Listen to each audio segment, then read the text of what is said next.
Hey there everyone, I am Roktim Midda with my friend Akansha Singh to show you all how we can set up Kubernetes multi-node cluster on AWS. Then we can also set up NFS server and then we can provision WordPress on top of Kubernetes.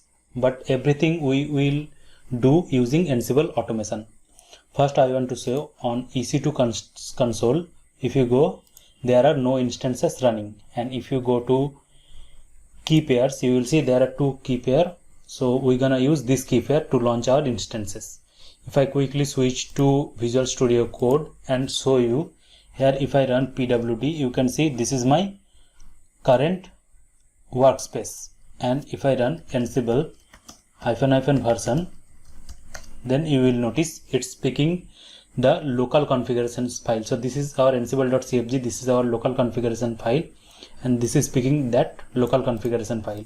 And also if I want to show ansible all -- list hosts, then you will notice there are no hosts. That means we're gonna provision EC2 instances, then we will create dynamic inventory, and from that inventory we will configure everything.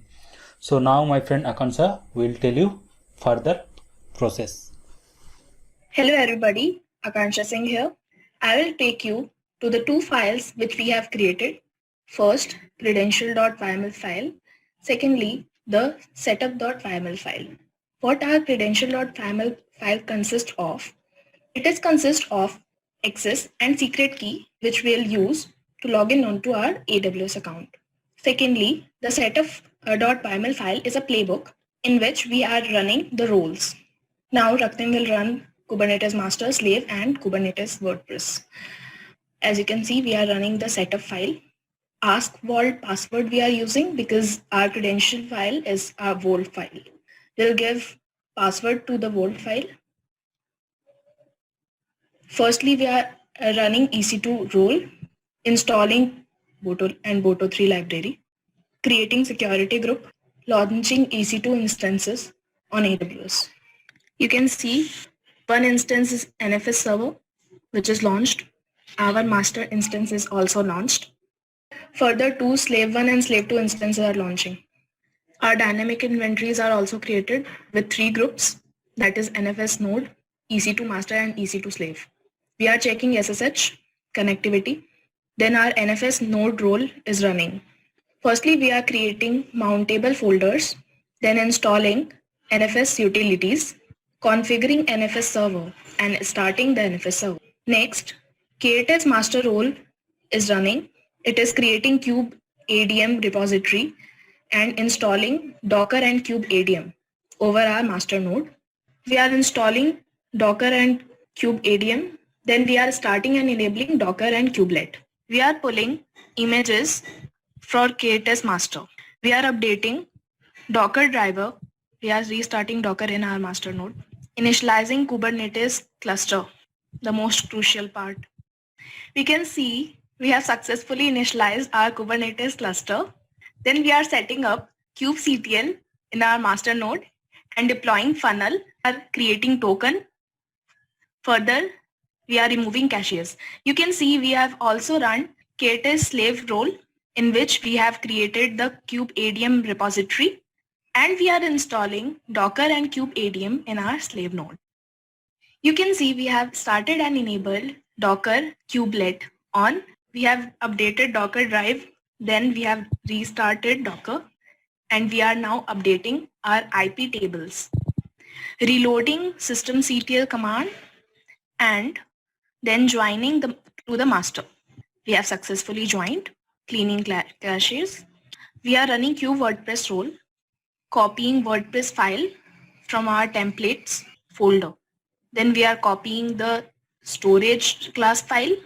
Next, deploying WordPress and on our Kubernetes. So we have successfully done our task. Now it is a URL for connecting our WordPress. Now Raktim will continue, show you what is there in the URL. Yes, Raktim, over to you. Alright, thank you Akansha.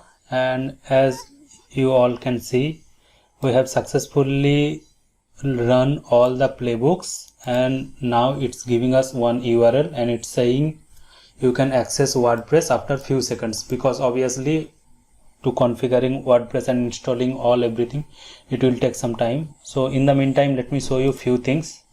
Firstly, if I go to my EC2 dashboard, and if you see on running instances, you can see there are 4 instances running.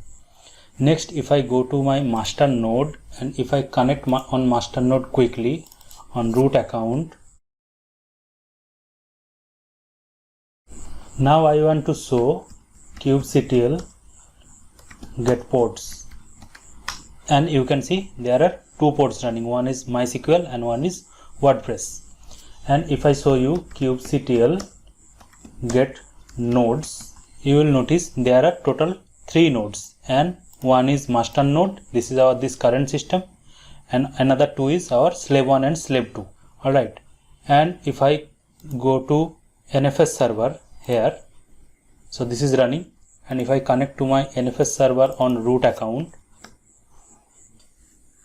now here if I run systemctl status NFS server, you will see NFS server is running, and you can see if I run export fs, then you can see there are 2 folders that we exposed for our ports to store their data permanently. So one is /MySQL and one is /WP. If I quickly show you ls-/MySQL, then you will see there are lots of data come up dynamically, and if I run /WP, you can see there are lots of content come up dynamically, because this content is coming from ports. Now let me quickly go to that URL. So if I quickly go to that URL, you can see WordPress is running successfully. And if I connect, now let me quickly the username and some password, suppose WordPress@pass, confirm weak password. And if you notice one more interesting thing here, it's not asking for my database host address, because those things are already behind the scene configured. So let me install WordPress. You must provide an email address. Let me install WordPress. Now let me log in. So if I type WordPress, and on password if I type WordPress@pass, and if I log in, so you can see this is our WordPress running inside our ports. And just to show you, this is running on 31000 port on my masternode 35154. So this is my masternode IP 35154, and if I quickly run here kubectl get sbc, you can see there is one node port and it's running on 31000. So this was the practical. Thank you everyone for watching this video.